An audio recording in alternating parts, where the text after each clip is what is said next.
어, 참 바울의 이 사역 속에서 보면은 정말 파란만장한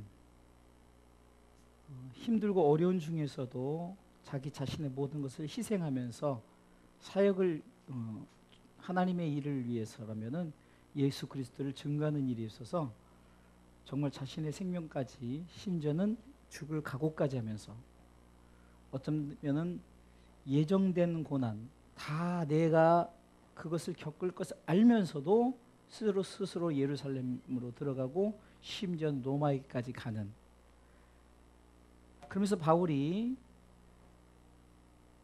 기회를 얻어서 설교할 그런 기회를 얻었어요. 이 자리는 유대인들뿐만 아니라 어쩌면은 로마의 군인들 뭐 천부장까지 있을 정도니까, 천부장이라면 1000명의 부하를 거느린다 그러면은 상당히 높은 급이에요. 연대급 되는 연대장 정도, 우리나라로 말하면 그 연대급 되는 그런 상황 속에서 유대인들과 많은 사람들 앞에서 저가 간증을 통해서 저가 복음을 전합니다.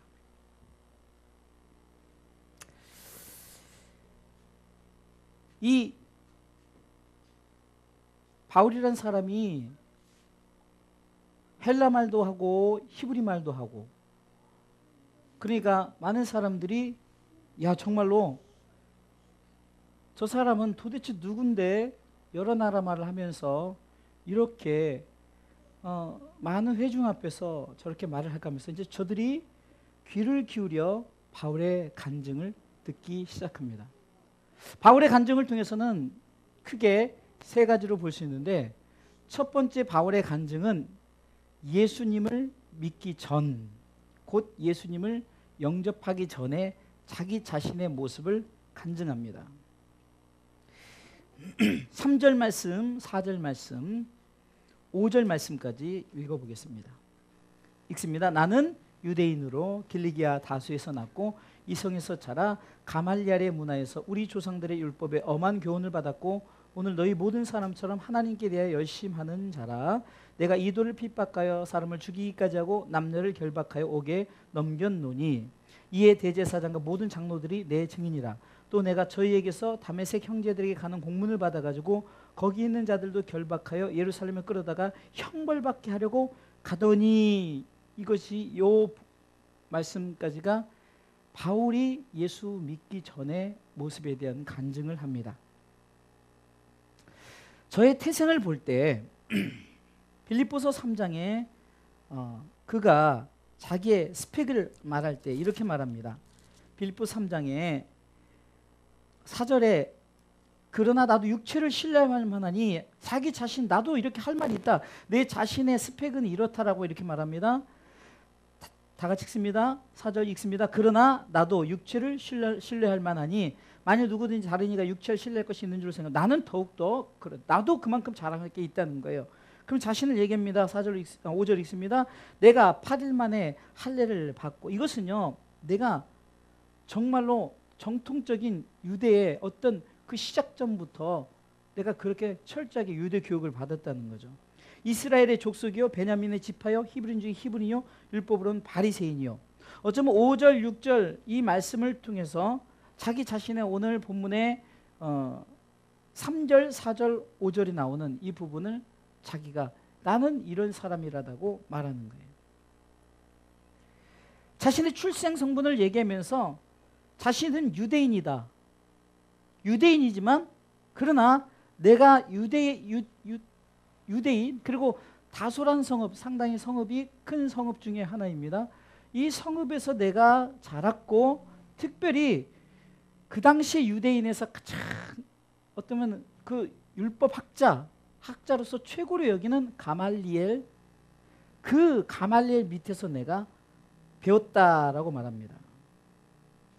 그리고 율법으로는 엄한 교훈을 받았다라고, 또 열정으로서는 내가 하나님께 대하여 열심히 했다라는 빌립보서 3장에 자기의 어떤 스펙과, 그리고 내가 이전에 이렇게 했다라고 자기 자신이 그 정도로 내가 이런 나 자신의 그 스펙을 갖고 있다라고 말하면서 내가 예수 믿기 전에 이랬다라고 말합니다. 사실 부끄러운 고백이죠. 그러나 그가 이 예수 믿기 전의 모습을 얘기하는 것도 다 이유가 있는 겁니다. 어쩌면 지금 현재 복음을 받아들이지 않고 지금 자기가 똑같이 하나님에 대해서 열심히 믿는 그런 모습 속에서 정말로 예수 믿는, 어떻게 보면 그 당시에 이단 예수 믿는, 하나님 외에 예수라는 사람이 자기가 하나님의 아들이라고 할 뿐더러 심지어 자기가 하나님이라고 말하는 그 이단에 대해서 자기들은 정죄하려고 막 열심을 가지고 쫓아다니는 그 모습, 나도 그랬다라고 이렇게 말하는 거예요. 그런 내가 철저하게 율법에 대해서 철저하게 가말리엘 문화에서 배웠고, 그리고 내가 하나님에 대해서 누구보다도 내가 열심보다 특심이 있을 정도로 하나님에 대해서 그렇게 내가 열정을 가졌다. 어느 정도 열정이냐면은 내가 이 도를 핍박하여, 이 도란 것은 뭡니까? 그리스도의 도죠. 그러니까 예수, 흔히 말하는 그 당시로 말하는 예수를 믿는 자들, 크리스찬들, 유대인들은 하나님에 대해서 열심히 있는 자들이지만, 그러나 크리스찬들은 하나님에 대한 열심이, 당연히 하나님에 대한 열심이지만, 그러나 하나님의 아들 예수 그리스도, 그분은 참 하나님이요 우리를 위해서 십자가 달려 돌아가신, 그래서 그거에 대해서 분명히 그는 자신감 있게 그 많은 사람들 앞에서 내가 이랬다라고 자기 자신의 과거를 말하면서 주님 만나기 전에 내가 이랬다. 근데 더 내가 잘못한 점은 이거다라고 말하는 거죠. 내가 예수 믿는 자들을 핍박해서 심지어는 사람을 죽이기까지 했다라고 이렇게 죠. 직접적으로 죽인 게, 죽였을 수도 있고 많은 사람들을 죽이게끔 했지만 이 본문성으로 볼 때는 직접 죽이기도 했던 거예요. 그 정도로 내가 예수님을 믿기 전에 예수 믿는 자들을 핍박하는 죄인 중에 그 예수다라는 이 부분을 그가 간증하고 있는 거예요. 남녀를 결박하여 옥에 넘겼다라고 이렇게 말합니다. 그러면서 나 바울을 대제사장과 많은 유대인들이 나에 대해서 분명히 알지 않느냐, 그들이 아마 증인일 것이다, 그들이 다 증인이다라고 말합니다. 내가 옛날에 그런 사람이었는데 그 정도로 대제사장과 유대인들이 다 나에 대해서 나와 함께 예수 믿는 자들을 다 결박해서 옥에 가두고 심지어 죽이기까지 하는 일에 동참했던, 어쩌면 내가 그것의 그 선두주자, 우두머리였다는 것을 스스로 고백하면서, 사실 이것은 부끄러운 고백이죠. 결정적으로 그가 한꺼번에 많은 그 예수 믿는 자들을 한꺼번에, 그렇게 해서 아예 공문이란 것은 딱 이 공문에 다 걸리는 거예요. 그래서 이거에 걸리면 다 무조건 잡아다가 심지어는 죽이는 그런 사형까지 이르는 그 일에 내가 이제 완전히 그 대표적인 그 문서를 가지고 이제 딱 허락을 받으러 가던 중이었다. 이것이 바로 바울이 주님을 만나기 전에 과거의 모습이었어요. 여러분들, 우리가 간증을 할 때 때로는 많은 주의 종들이 심지어는 옛날에 내가 깡패였다, 내가 뭐 돈이 많았었다, 뭐 했다 그러는데, 실질적으로 어떤 사람들은 그것을 자랑하려고, 내가 옛날에, 우리 노예도 그런 분이 있어요. 옛날에 야인시대에 내가 나온 김철입니다 그러면서 아예 그냥 그 자기 그 승용차에다도 뒤에다 크게 그냥 붙여놔서 도배를 해놨어요. 이게 차인지 아니면 무슨 광고판인지 모를 정도로. 그럼 내가 야인시대 김철입니다 그러는데, 광고를 하는 목적이 뭐냐는 거죠. 바울은 정말 철저하게 내가 복음을 위해서 자기 자신이 이랬던 사람입니다라고 자신의 과거를 철저하게 많은 사람들 앞에 자기의 간증을 하는 거예요. 내가 이랬습니다. 예수님을 믿기 전에. 그런데 두 번째 보면 뭡니까? 바울의 현재죠. 바울의 현재. 그러니까 바울의 현재라기보다 주님을 만나는 시점.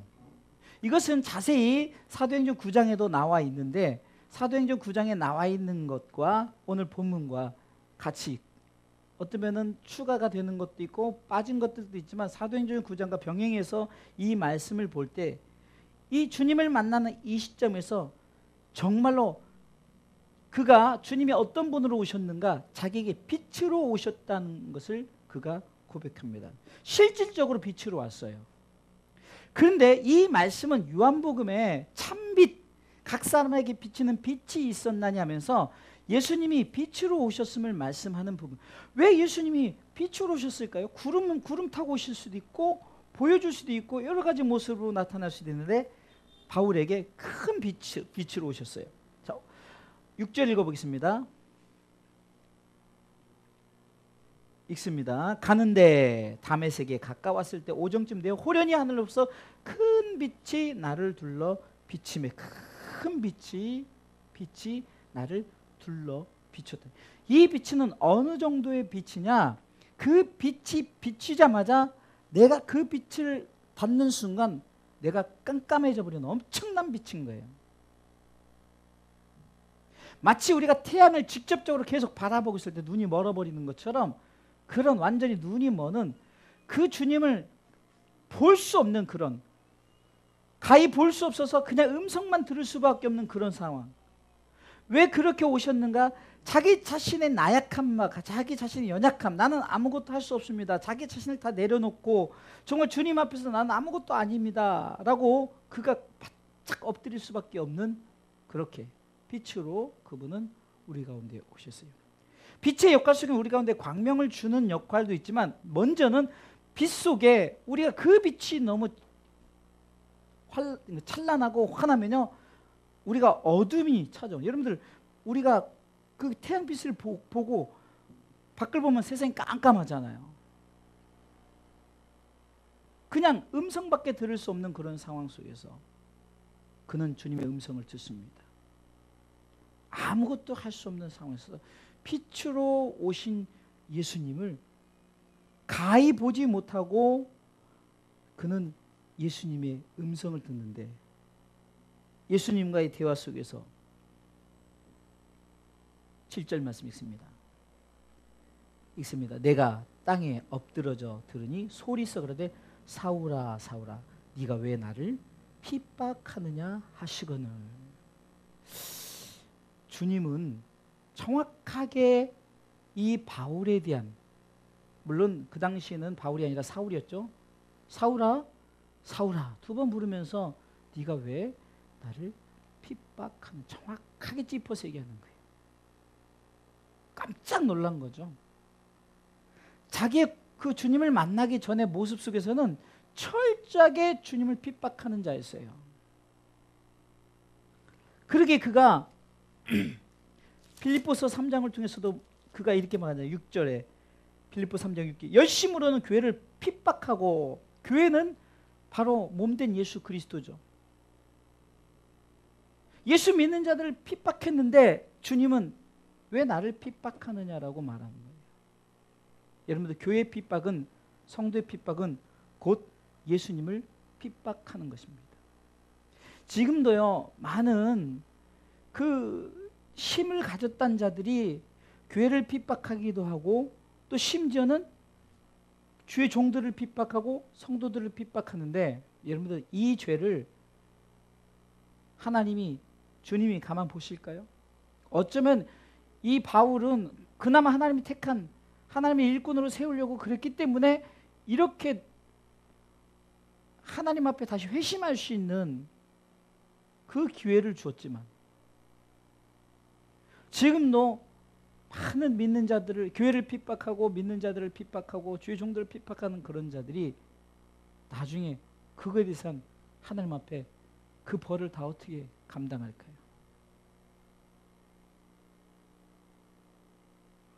그 핍박에 대해서 자기 자신이 하나님을 만날 때 정말로 내가 핍박하는 그 예수님, 내가 핍박했던 예수님이 직접 나에게, 그것도 나를 완전히 아무것도 못하게 하고 그냥 음성만 듣는데 아마 그 음성 속에서 이 바울은 무슨 생각을 했을까요?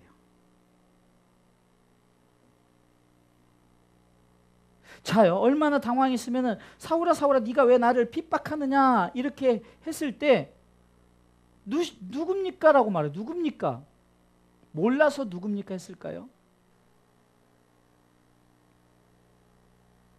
그의 고백 속에 주여 니시니까 주여라는 그 고백을 하죠. 주여. 당신 누구야가 아니라 주여라고 해요. 어쩌면 그 음성 앞에 자기 자신이 어쩌면 이 확인하는 것이 무슨 자기 옛날에 그 힘과 권능을 가지고 당신 뭐야 하면서 그게 아니라 정말로 그 음성을 다시 한번 내가 그 누구인지 확인하는 듯한 그런 마음이 아니었을까요? 내 마음속에 주여 니시니까. 그때 재차 주님께서 나는 네가 핍박하는 나사렛 예수라. 더욱더 이제 어떤 주님의 출신 성분까지 얘기하는 거예요. 주님이 나사렛에서 태어났잖아요. 나사렛 예수다. 여기서 보면요, 네가 핍박하는 하나님의 아들 예수다 뭐 이런 게 아니라 나사렛이라는 얘기지만 어떻게 보면 인간적인 모습으로 볼 때는 나사렛이란 정말 연약하고 어쩌면 자기 자신이 봤을 때 나사렛이란 그 자체만 생각해서 어찌 나사렛에서 선한 이가 날 수는 이 정도로 그 나사렛에서는요 쉽게 해서 시골 동네란 말입니다. 주님이 재차 응답하실 때는 나사렛 예수라 했을 때 바울이 무슨 생각을 했을까요? 분명히 저 나사렛 동네에 태어난 예수, 인간 예수인데 사람인데 그렇게 생각했을 거란 말입니다.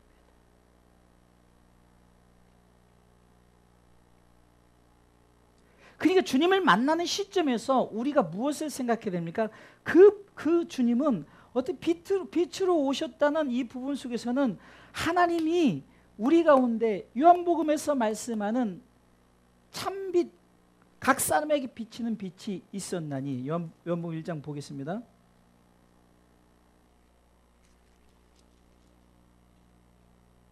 구절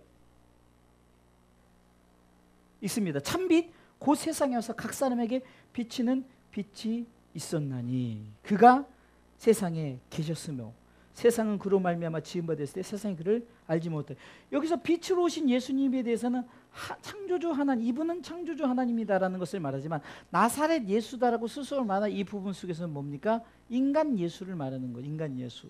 정말 철저하게 저 나사렛 거기서 자라면서 목수의 아들로서 바울과 차이가 엄청나는 거예요. 바울의 스펙에 비하면은.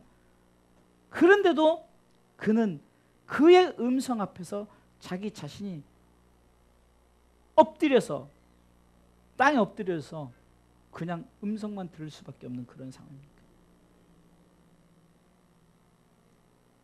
또한 이 바울이 만난 이 예수님의 모습 속에서 보면요 철저하게 1대1이었다는 겁니다.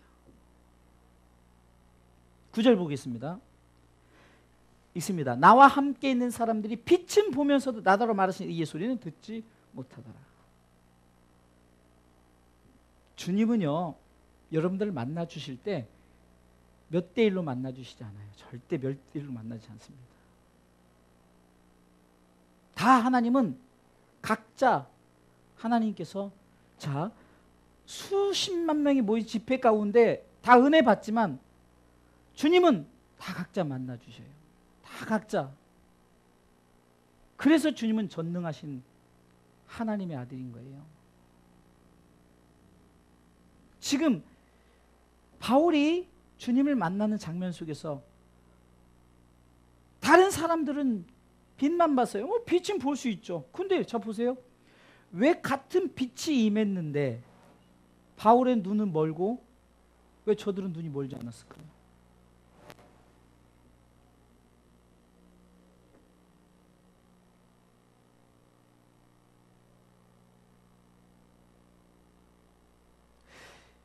(11절) 보니까 나는 그 빛의 광채를 인하여 볼 수 없게 되었으므로 나와 함께 있는 사람들 손에 끌려. 그러면 나와 함께 있는 사람들은 똑같은 빛이 임했는데 그 빛과 그 빛이 다르다는 거죠. 그렇죠? 큰 빛. 자 여기서 요한복음 1장에 참빛, 세상에 비치는 빛이 있었고 각 사람에게 비쳤어요. 그런데 알지 못하였고, 그러면서 요한복음 1장 12절 영접하는 자, 그 이름을 믿는 자들에게는 하나님의 자녀가 되는 권세를 주셨다라고 말하죠. 그러니까 같은 빛이 임했지만 그것을 영접하는 자가 있고 영접지 못한 자가 있어요. 하나님의 뜻 가운데 그것을 영접한 자가 있고 그것을 전혀 인식하지 않는 단순한 빛으로 보는 자들도 있다는 거예요. 우리의 신앙이 과연 주님을 만났을 때 그냥 빛으로 만났습니까? 아니면 정말로 참빛, 우리 가운데 자기 자신을 다 내려놓을 수밖에 없는, 그래서 그 광채를 참 우리가 쳐다볼 수도 없고 주님의 음성 앞에 나 자신 샤카 엎드려 굴복하고 엎드려 절할 수밖에 없는, 그렇게 만났습니까? 이 바울의 간증에서 현재 주님을 만난 시점을 통해서 우리는 다시금 우리가 주님을 만났을 때 나의 모습, 나는 어떻게 주님을 만났는가를 한번 우리가 스스로 돌아보시겠습니다.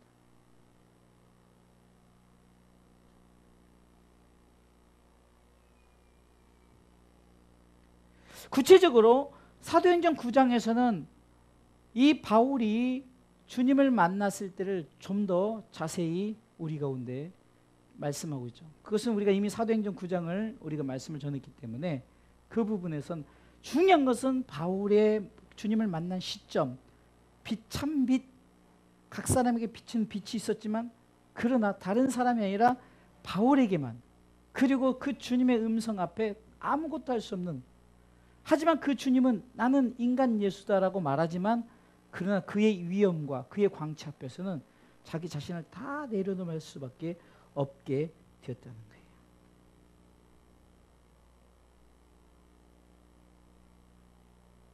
그러면 주님을 만난 후에 바울의 사명이 있잖아요. 주님을 만나기 전에 자신은 핍박자요, 해방자요, 죄인 중에 괴수였어요. 나 자신은 이런 정말 자기 자신의 스펙을 가지고 뭔가 해보려고 했지만 그러나 결국은 그것이 다 아무것도 아니고 빌립보 3장에 보면 모든 것을 배설물로 여기고 그리스도 안에서 발견되고 그리스도 안에 얻고 내가 그리스도 안에서 존귀케 되는, 그럼 나는 아무것도 아니로되 내게 능력 주시냐, 나는 모든 것을 할 수 있다는 이 바울의 고백 속에서 주님은 그렇게 만나 주셨고 주님께서는 사명을 주셨다는 거예요.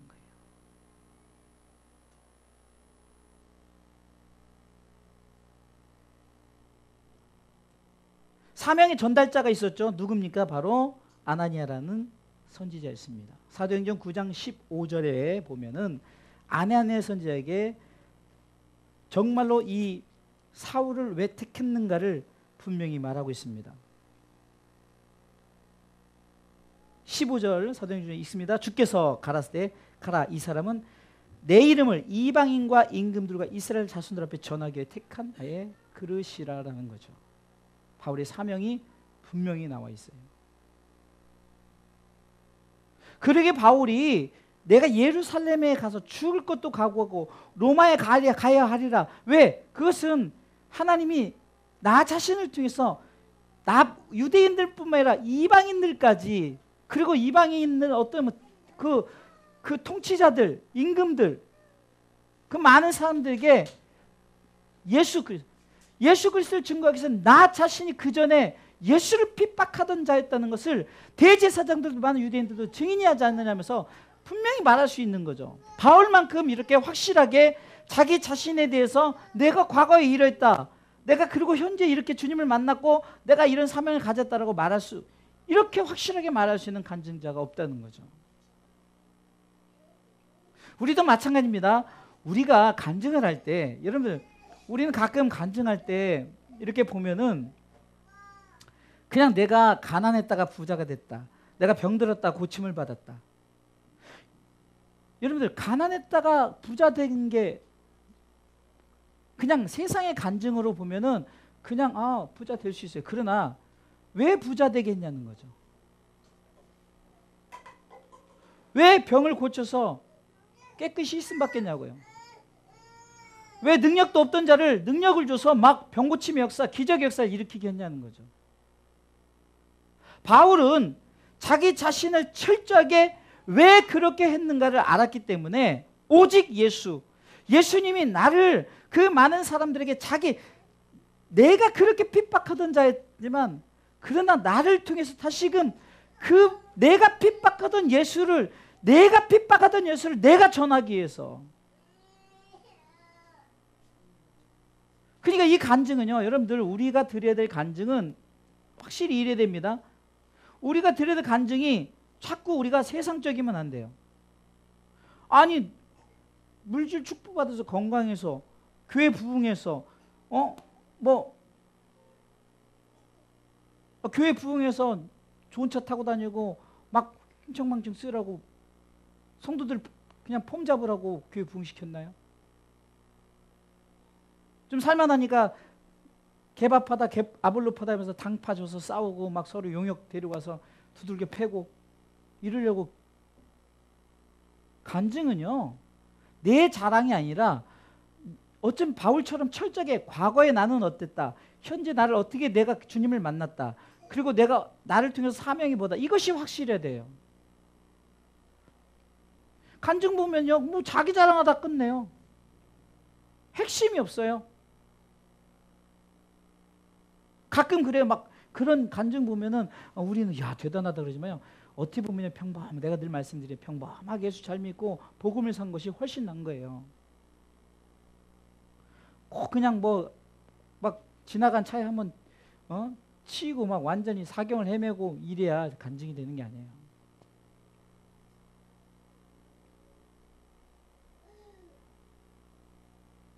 우리는 이 바울의 간증을 통해서 우리에게 왜 하나님께서 과거에 이랬던 나가 주님을 만나고 나를 통해서 어떻게 하나님 쓰시고자 하는, 그리고 내가 지금 현재 쓰임을 받고 있는, 어쩌면 바울은 지금 현재 시점에서 내가 이렇게 당신들을 향해서 간증할 수 있는 것 자체가 자기 자신이 그것마저도 하나님께서 철저하게 그 길을 인도했고, 바울의 사역 속에서 보면 지난번에 사도행전 21장에서도 철저하게 자기 자신이 어떻게 보면 자비량을 통해서 자기의 그 사역자들과 함께 나누고, 그럼 내가 자꾸 나누고 그러면서 핍박과 고난, 사도행전 20장에서는 자기가 그렇게 자비량 선교, 사도행전 21장에서는 정말 내가 이렇게 준비된 고난, 그러니까 예비된, 알면서도 들어가고 그 고난을 받는 자로서, 그러면서 자기 자신이 지금 이 자리에 설 수 있는, 어쩌면 자기 자신의 스펙 때문에 그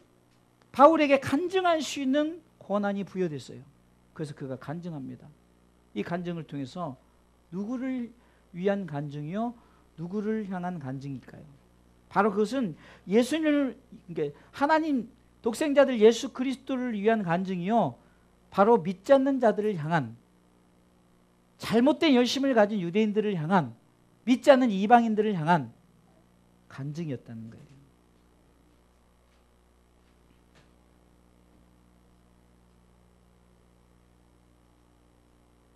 그가 내가 주님을 보지 못했지만 주님께서 내게 사명을 주심과 동시에 내 눈이 떠졌다는 것을 그는 간증합니다. 무슨 말이냐면 사명자는 사명을 위해서 하나님께서 회복시켜 주시는 거예요. 사명을 위해서 주시는 거예요. 바울이 눈을 뜬 다음에 또 자기 욕심, 자기 어떤 자랑거리로 했다면은 결코 그것은 하나님께 영광되지 않아요. 우리가 가끔 그런 어떤 예화가 있잖아요. 예수님께서 눈먼 자를 고쳐주고 그 가늠한 여인을 용서해주고 또 안진뱅이를 고치고 그러다가 주님이 길 가다가 죄를 짓고 자기 마음대로 살고 그리고 막 그렇게 악하게 사는 자들도 어디서 주님이 많이 봤던 사람이 알고 봤더니 옛날에 내가 눈뜨게 해줬던 소경이요, 내가 일으켜줬던 안진뱅이요, 내가 용서해줬던 가늠한 여인인데 그냥 자기 마음대로 자기대로 이제는 눈이 보이니까 자기 마음대로 살고 내게 이제 걸을 수 있으니까 마음껏 악한 길로 다니고. 그래서 바로 시편 기자는 복 있는 사람에 대해서 철저히 말했잖아요. 죄인의 길을 서지 악인의 길을 쫓지 않아요. 죄인의 길을 서지 않고 오만한 자의 자리에 앉지 않아요. 바울이 가는 길 자체가 주님이 내게 허락하신 복음의 길이 바로 의인의 삶이요 복 있는 사람의 삶이라는 거예요. 14절 보겠습니다. 그래서 바울이 또 이렇게 고백하는 거예요. 읽겠습니다. 그가 또 가로되 우리 주상들의 하나님이 너를 택하여 너로 하여금 자기 뜻을 알게 하시며 저 의인을 보게 하시고 그 입에서 나오는 음성을 듣게 하셨으니, 이게 이제 누구를 통해서 메신저가 됩니까? 아나니아 선지자를 통해서 너를 이렇게 쓰시려고 이렇게 얘기했다면서 말해서 이렇게 말하는, 하나님의 뜻을 알게 하시려고. 사도행전 9장 15절의 말씀이 또, 그러니까 그것을 바울은 이렇게 대신 얘기하는 거예요. 같은 말입니다. 결국은 하나님의 뜻을 하시고 저 죄인을 의인 되게 하시려고 하나님이 그렇게 너를 증인 세웠다라고 말하는 거예요. 너를 증인 세웠다. 15절, 내가 그를 위하여 모든 사람 앞에 너희 보고 들은 것에 증인이 되리라. 너희 보고 들은 것에, 이게 간증입니다. 이것이 나의 간증이요, 이것이 나의 찬송일 때, 찬송일 때, 제가요 지난번에 대만교회 한 권사님의 그 장례식장을 얘기하면서 그분이 거의 70여 명의 자손들이 열심히 했다. 여러분, 그것을 말하려는 것이 아니에요. 그것을 통해서 우리 성도들이 한 명이라도 전도하면 그거보다 우리에겐 더 큰 간증이 없는 거예요. 70명이 열심히 하는 것은 남의 간증이요, 한 명이 나와서 예배 드리고 복음을 받아들이고 예배에 서준다면은 이것이야말로 우리에게 진짜 필요한 간증인 거예요. 남의 간증이 필요 없어요. 남의 간증은 남의 간증일 뿐이에요. 이것이 나의 간증이요, 내 간증이 됩니다. 우리는 그 삶을, 증인의 삶을, 그래서 오직 성령이 너희, 사도행전 1장 8절, 오직 성령이 너희에게 임하시면 너희는 권능을 받고 예루살렘과 온 유대와 사마리아 땅 끝까지 이르러 복음의 증인이 되리라. 그리고 그 12제자의 마지막 그 마띠아를 뽑았을 때도 마찬가지고 사도들의 사명도 증인의 삶이었어요. 증인의 삶. 베드로에게, 요한에게 압박을 가하고 그랬지만 어찌 내가 보고 들은 것을 내가 어떻게 말하지 않겠느냐라는 거죠. 왜요? 확실히 봤기 때문에, 확실히 들었기 때문에. 간증은요, 허구가 아닙니다. 만들어낸 소설이 간증이 돼서 안 돼요. 세상 말로 간증할 때 뻥치면 안 되는 거예요. 뻥. 간증은 철저하게 내가 보고 들은 것, 경험한 것. 왜 요한계시록이 중요하십니까? 바로 요한이 밤모섬에서 계시를 통해서 확실하게 자기가 보고 듣고 자기 경험케 했어요. 그것을 기록한 거죠. 성경에 하나님을 향한 복음서가 돼야지 자꾸 내가 쓴 복음. 가끔 보면요, 성경보다 어떤 베스트셀러가 더 인기가 많고, 사람들, 그리스도인들이 성경은 안 읽고 베스트셀러만 읽고 베스트셀러 중심으로만, 그 신앙 도서 중심으로만 그것을 받아들이는 경우가 있는데, 여러분들 무엇이 우선이 돼야 될까요? 보고 들었다는 것은 바로 말씀, 예수 그리스도 직접 경험했던, 이것은 흔히 우리가 경험이라는 것은 헬라로는 기네스코, 히브리는 야다라는 말인데, 이것은 경험, 하나님을 경험하는 거예요. 아, 그 사람, 아, 대한민국 대통령 아무개, 미국 대통령 아무개, 그것은요 그냥 아는 거예요. 그러나 경험은 뭡니까? 내가 스스로 직접 체험한 거죠. 최소한 내가 경험적인 우리나라 대통령은 문재인 대통령 밥이라도 한번 먹었다든가, 아니면은 같이 대화를 나눴다든가.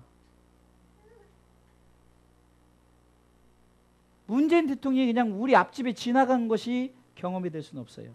그러면서 야, 우리는 문재인 대통령을 잘한다 이렇게 할 수 없죠. 그냥 한 나라의 대통령이 지나갔다, 한 나라의 대통령이 있다. 그러나 진짜 경험한 자들은 뭘까요? 문재인 대통령과 경험을 했던, 대통령을 안다 하면은 그 안다가 그냥 안다가 아니라는 거예요. 경험을 통한. 바로 바울은 예수님이 그런 경험을 통한 나 자신이 보고 들은 것에 대한 간증의 예수님이었다는 거예요.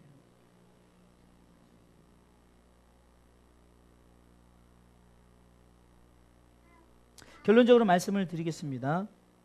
이 바울의 간증을 통해서 하나님은 이 간증을 할 수 있도록 하나님께서 여건을 만들어 주셨어요. 그것은 바울의 이제 후반부에 나오잖아요. 바울이 로마 시민권을 가졌는데 바울을 무조건 가죽줄 메고 채찍질 하잖아요.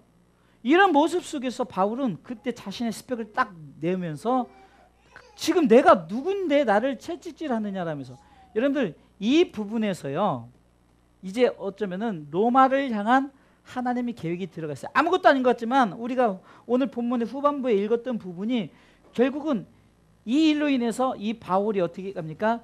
그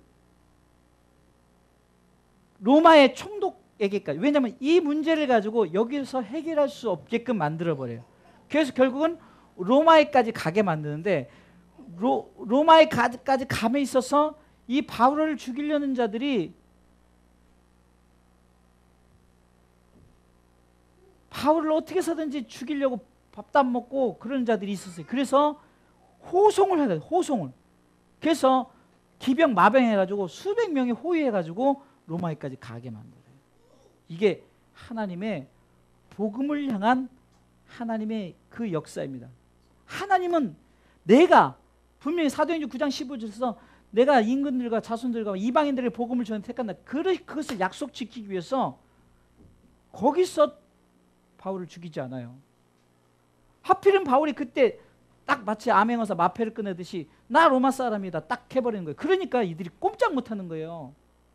왜냐하면 로마 사람은 로마의 황제가, 그러니까 로마의 황제 권한에 있는 그 사람이 형벌을 내려야 돼. 벌을.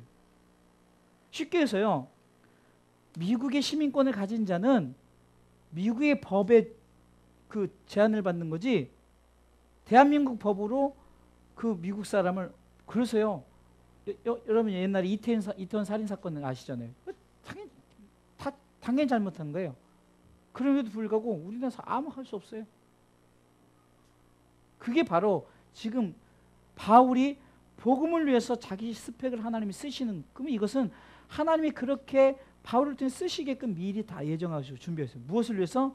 복음을 위해서. 그래서 바울의 간증은 그래서 복음을 위해서 계속 되어진다는 거예요. 로마에 가기까지 또 이제 계속적인 바울을 하나님이 쓰시는 장면들이 우리 가운데 이제 계속해서 보여질 텐데, 바울은 결국은 하나님의 뜻을 이루기 위해서 자기 자신이 과거에 이뤘고 주님을 만났을 때 이뤘고 그리고 나에게 사명을 부여받고 사명을 부여받은 나에게는 절대로 내가 사명자는 죽지 않고 끝까지 그 사명을 감당하고 그 사명이 다하는 로마에서 그는 거기서 순교를 하죠. 우리도 이런 간증이 될 수 있도록 우리 항상 정말 하나님 보시기에 나 자신이 정말 하나님이 나를 통해서 어떻게 쓰실까를 우리가 한번, 그렇다면은 이것을 적용해 본다면은 바울의 간증은 그랬다면은 우리의 간증은 여러분들에게 맡겨진 가정 목양지를 통해서 나중에 우리 가정이 이랬었는데 내가 주님을 만나고 우리 가정이 이렇게 돼서 이렇게 우리가 이렇게 간증할 수 있도록, 우리 가정이 세워질 수 있도록. 오늘도 우리 이사 예배를 드렸지만 그냥 단순한 이사 예배, 그냥 우리가 뭐 그냥 밥 먹고 뭐 이러려고 한 게 아니라는 거죠. 이번 계기를 통해서 귀한 우리 양지손 권사님 가정이 다 나와서 정말 하나님이 기뻐하시는 예배자를 세워주고, 더 나아가서는 우리 최 목사님 가정이 다 나와서 이 가정의 한때를 이룬다면은